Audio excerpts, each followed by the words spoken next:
Hey guys, welcome back to my channel. It's Erin and today I'm going to be doing the fall book tag. So fall is my favorite season. I love fall, everything about it. The colors, the pumpkin spice. I'm definitely one of those basic girls. I have my little nephew KK helping me out here again today. So he's going to be reading me the questions and I'm going to be doing the answers. So without further ado, let's just get started. Okay. Question number 1. In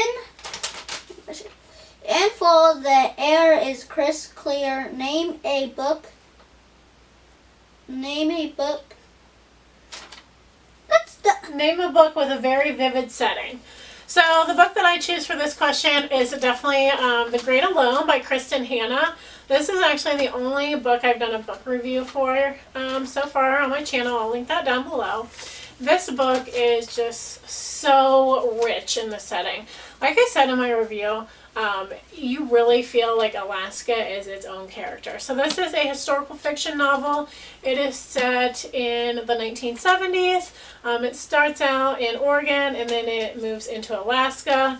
Where they're living in Alaska is very off the grid, very brutal, and it really just makes you feel like you are in that environment. I can't even describe it. Like, I felt like I was in Alaska. Like, I felt cold. I felt like so kind of cut off from the rest of the world when I was reading this book. So I couldn't pick anything else for this. It is beautiful, but also dying. But also dying. Name a book that is beautiful written, but also deals with a heavy topic. I cannot read your handwriting. Well, sorry. So the book that I choose for that question is Under Rose-Tainted Skies by Louise Gournall. I really love this book. This book means a lot to me. I saw this on Haley and Bookland and at Emma Book's channel. This book deals with mental illness. So mental illness is something that I've struggled with myself. Something that I believe strongly in should not be held as a stigma. I believe there needs to be a lot more awareness and acceptance for it. And this I had a concussion at the end of last year around Thanksgiving. And I just kind of went on a mental haywire for a little bit. Really bad anxiety, really bad depression.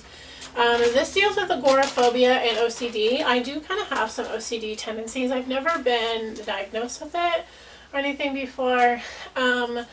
But this book just really is the most relatable book for me that I have ever read. And it was just beautifully written. And I love it. It is a heavy topic. It's not dealing with loss or death or anything like that.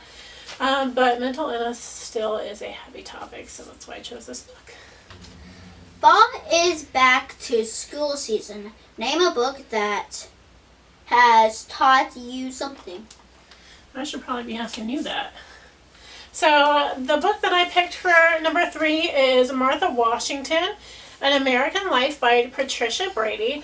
My husband and I share a love of history, so we have made a commitment to read the biographies for every First Lady and every President. I have not gotten very far, but I did read, well, most of it. Martha Washington, An American History, and I learned so much in this book. There was so much about Martha that I did not know, so this was a really informational, educational read for me, so that's why I picked that. In order to stay warm, it is good to spend time with people you love. Name a fictional family you want to be a part of. And you probably already know this one. Harry Potter! I would definitely choose the Weasleys. I know that's so cliche, but I mean, who doesn't want Molly Weasley as a mom? Sorry, Mom, but I love Molly Weasley. I would love to be a part of that family. So they're just so magical. And I mean, how can you pick anyone else? Fall is the perfect time for telling by the fireplace. Staying warm. Storytelling by the fire. Storytelling by the fireplace. Name a book where somebody is telling a story. Down the Rabbit Hole by Holly Madison. Curious adventures and cautionary tales of a former Playboy bunny. Holly Madison was a girlfriend of Hugh Hefner. She was on the E! show, The Girls Next Door. It was very popular back in the early 2000s. So this is kind of her memoir. She's telling her story of her life in the Playboy Mansion. So that's why I chose this. 6. Nights are getting closer. Darker. Getting darker. Name a dark, creepy read. So for that, I chose The Hazelwood by Melissa Albert. This was a great read. It has to deal with the dark fairy tales, so that's why I chose this book. It was a really good read. Clay's Days. The days are getting Cooler. Name a short, heartwarming read that could warm up somebody's rainy day. Someone's rainy day. So for that, I chose From Twinkle with Love by Cindy Manon. This was not my favorite book that I read this year, and I don't read a lot of like fluffy reads. If I'm reading a contemporary, it usually has to deal with like mental illness or some kind of other heavy topic.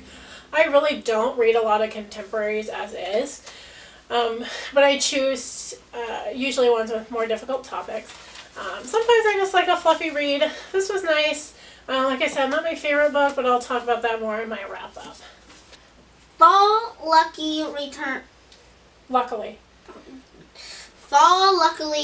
returns every year. Name an old favorite you would Like. That is not Like to return to soon. a C with an L? That's how you do it? No, that's a K, Bubby. Okay, so the book that I chose for that is The Last Unicorn by Peter S. Beagle. Now, this is an adult fantasy, but this is a very easy fantasy to read. I love this book. It's, other than Harry Potter, it's like my favorite book of all time. So cute. I love unicorns. This was like one of my all-time favorite movies growing up. I'm trying to collect a bunch of different editions of this, which is very hard because this is not an easy book to find, but I'd like to reread this sometime soon. I did reread it last year, but I'd like to read it again. Question. Fall is the perfect time for the cozy reading. Share your favorite cozy reading accessory. Well, of course, my little nephew, if I can get him to read, but I can't. He likes to argue with me about his 20 minutes of reading every night, and I still can't get him to read Harry Potter, can I? No. I'm never going to read it. We'll see about It's that. too long. No, it's not. Yes, it is. But I love to have my blanket. I'm a huge Disney fan, so I have my Mickey Mouse blanket that I love to snuggle up to. And, of course, a pillow. So that is what I like to read with. Alright guys, so that is all for this video. If you have different answers, which I'm sure everyone has different answers than I do, but let me know down in the comments some of the books that you liked, one of your favorite fall reads. I'm really looking to make friends on BookTube, so definitely don't be shy and comment, and we will see you soon in another video. Bye! Bye.